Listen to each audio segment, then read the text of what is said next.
코로나19 사태 이후 미국과 중국의 갈등은 최고조로 치닫고 있습니다. 미국이 중국 최대 통신 장비업체 화웨이 때리기에 나서면서 중국의 반도체 굴기에 비상이 걸렸는데요. 이런 가운데 중국이 반도체 굴기에 실패할 것이라는 실제 조사 전망이 나왔습니다. 반도체 굴기란 중국이 2025년 반도체 자급률 70%를 달성하겠다는 목표죠.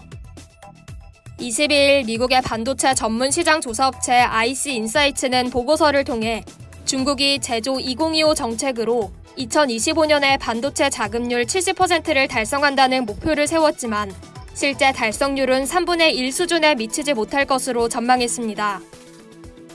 이에 대한 근거로 중국 내수에서 반도체 생산량 증가가 예상보다 크지 않다는 점을 들었습니다.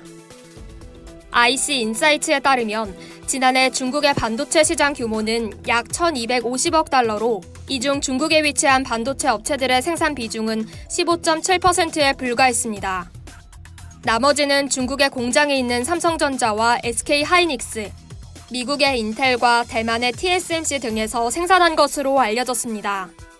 오는 2024년에는 중국 반도체 시장에서 중국 내 업체들의 생산 비중은 지난해보다 5%포인트 증가한 20.7%에 그칠 것으로 예상됐습니다. 최근 중국에서는 양지 메모리 테크놀로지나 창신 메모리 테크놀로지가 메모리 반도체 생산을 시작했습니다. 하지만 기술 격차 때문에 앞으로도 삼성전자, SK하이닉스 등의 글로벌 반도체 업체에 대한 생산 의존도는 증가할 것으로 IC 인사이츠는 전망했습니다. IC 인사이츠 측은 중국은 메모리 제조 인프라에 지속적으로 투자하고 특허 분쟁을 피하기 위해 노력하고 있지만 향후 10년 동안 중국 내 메모리 산업이 발전할 수 있는 여부에 대해 매우 회의적이라고 언급했습니다. 그러면서 문제는 비메모리 시장에서의 자립은 중국에서는 더 어려운 문제라며 중국 기업이 이 분야에서 경쟁력을 갖추기 위해서는 수십 년이 걸릴 것으로 본다고 내다봤습니다. 한편 중국은 미국의 중국 때리기에 대해 강력 대응하겠다고 경고했습니다.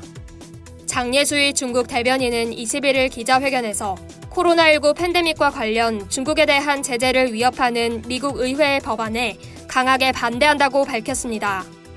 그러면서 법안이 채택될 경우 그 법안에 대한 검토의 바탕에 분명한 대응 조치를 취할 것이라고 밝혔습니다. 이상 여의도튜브였습니다.